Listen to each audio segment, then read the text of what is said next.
Thank you very much, QuickShot, and congratulations to Fnatic. A massive victory. Febiven, I want to start with you because that game pretty much had everything. It was absolutely insane.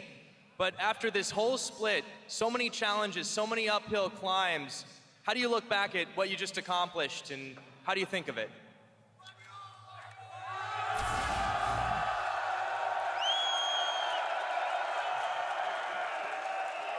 I think I cannot speak. That's completely fair. Give him a minute, maybe.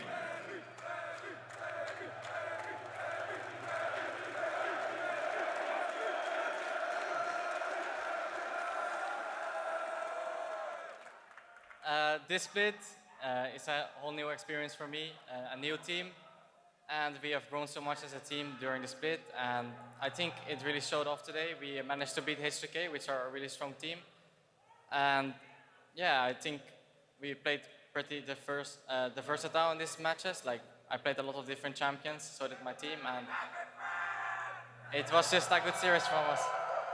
It absolutely was, and I almost am at a loss for words in how you guys managed to pull it off after the first two games and then coming back after losing 2 in a row. Spirit, going over to you, you have grown so much on this team, and I want to ask you about your time on Fnatic and how you have changed as a player.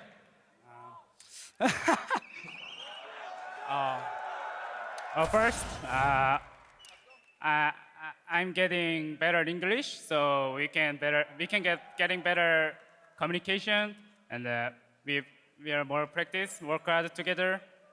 So we improve more. I improve much micro play. So Absolutely. now we can beat H2K. Yeah.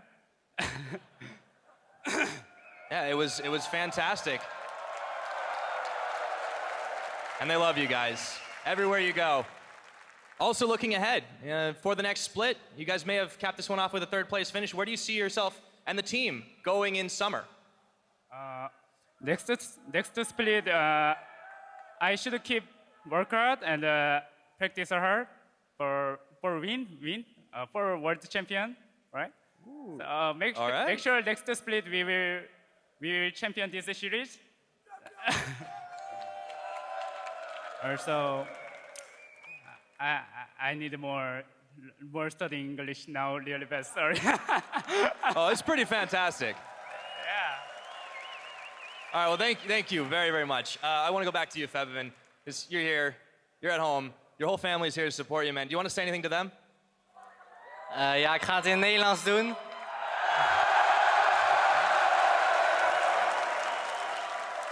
Dankjewel voor heel mijn familie die hierheen komt en al mijn fans die hier zijn. En jullie zijn geweldig en ik hoop dat ik hier nog een keer kan spelen in Nederland. Dankjewel. I think I got that message. All right, guys, thanks again so much. We are going to send it back to the analyst desk to break it down, close it out, and cap off Fnatic's big victory. Well, thank you so much, Pyrotechnics, and dankjewel, Febiven, and also Spirit for that interview. I mean, they kind of had to win, obviously, with this huge momentum that was going on for Febiven, but in the end, how it all happened, they weren't actually supposed to win that last game if you look at the course of it. I mean, H2K, Fnatic could have won, Yeah. but not that quickly. H2K just straight up threw the game.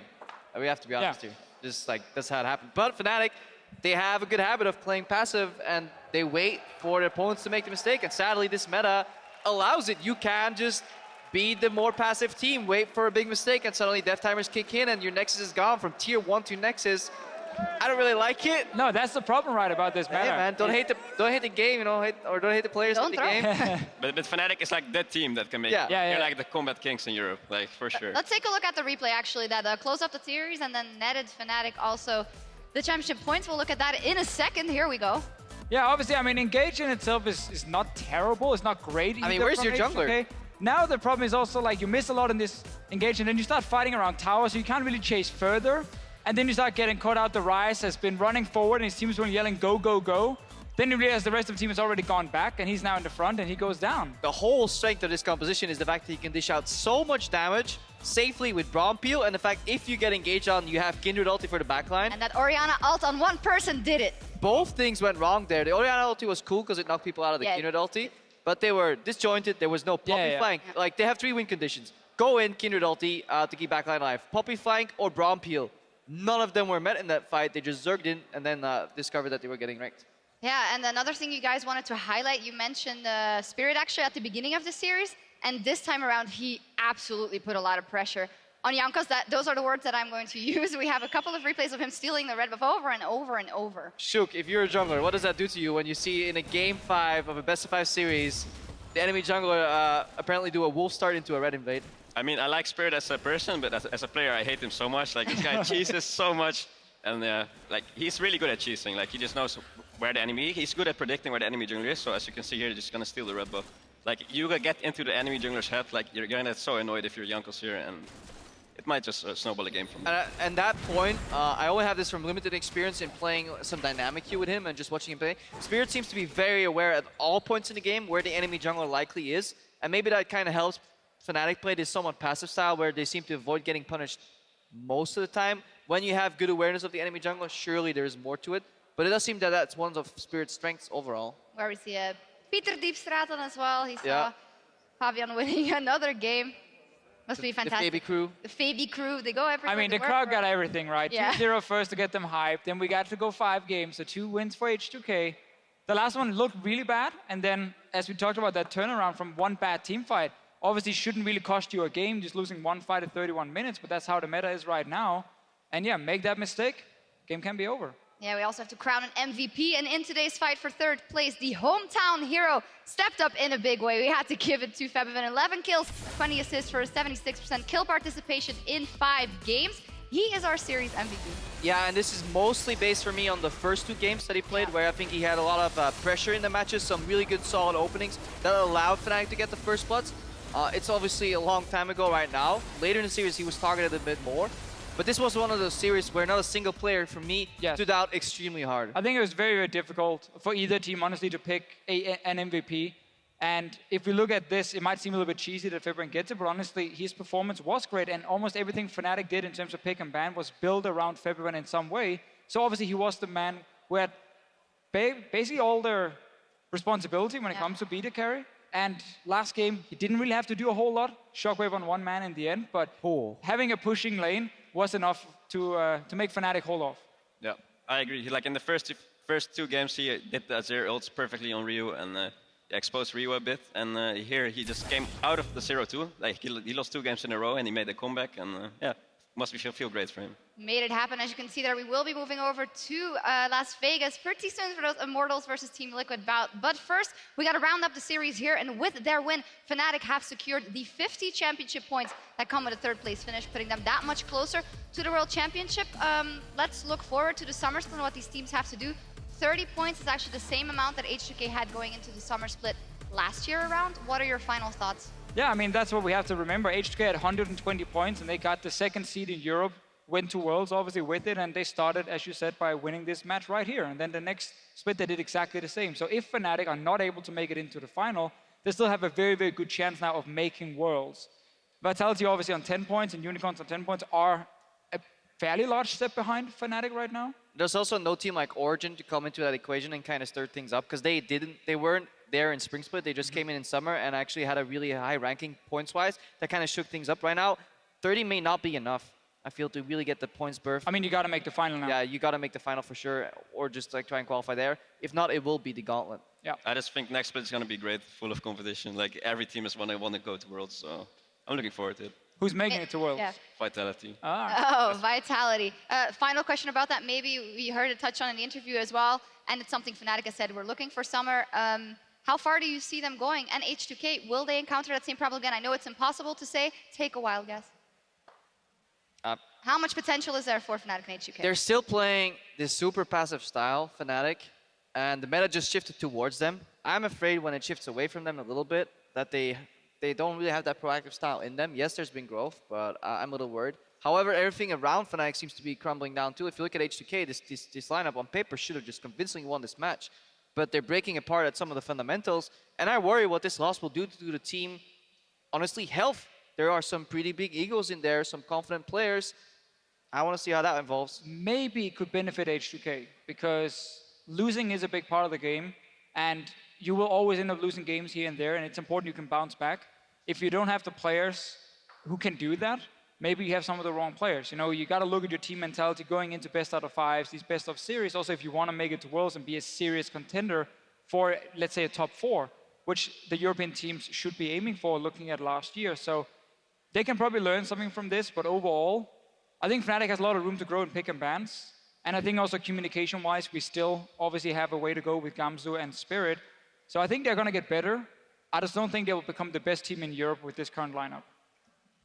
Yeah, I agree with the Fiso statement. I think Fnatic can improve, yeah, sure, but I don't think they're going to be #1 next split. I think that's either going to be like H2K, us, or Origin even. Like, they're looking super good, and I'm excited for tomorrow, actually. Yeah, definitely. We'll touch on that matchup in just a bit. We do want to touch in with you guys because you've been tweeting heavily all day because we invited you to #AskTheDesk. And at DunkTK wants to know, who is the best jungler in Europe?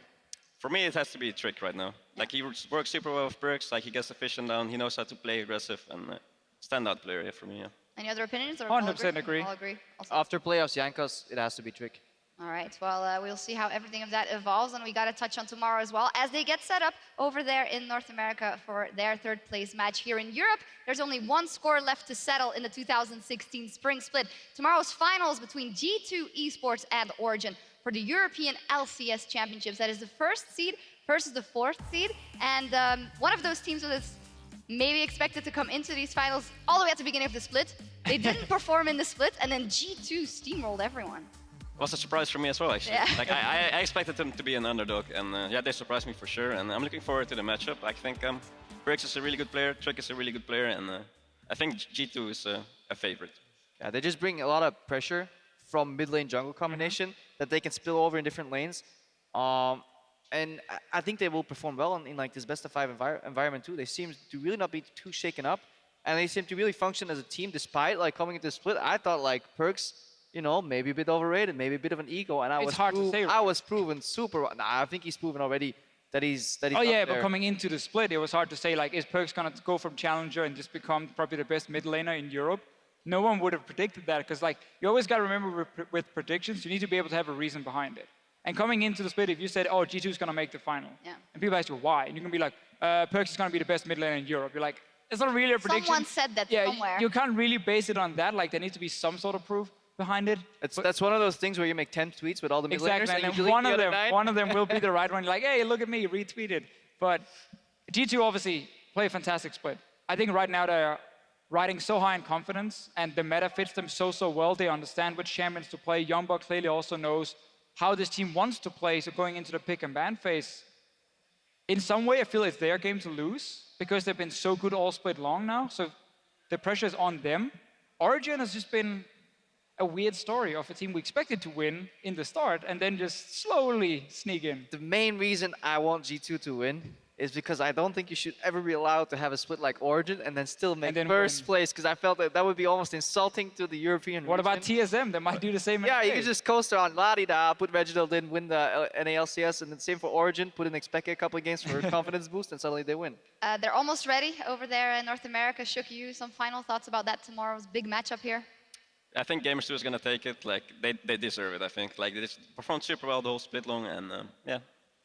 And also thinking ahead of the European representative, of course, for MSI, just to maybe touch on that really quickly. It would be cool to see maybe a totally different representative for you going to an international tournament and see what they can do. Might be healthy as well, but we know that OG, when they're good, they can be really good. Amazing said in an interview recently, just yesterday, I think, we are now at 80% of our strength that we were at Worlds. That actually would be pretty daunting. What do you think? That's bold. I'm not sure.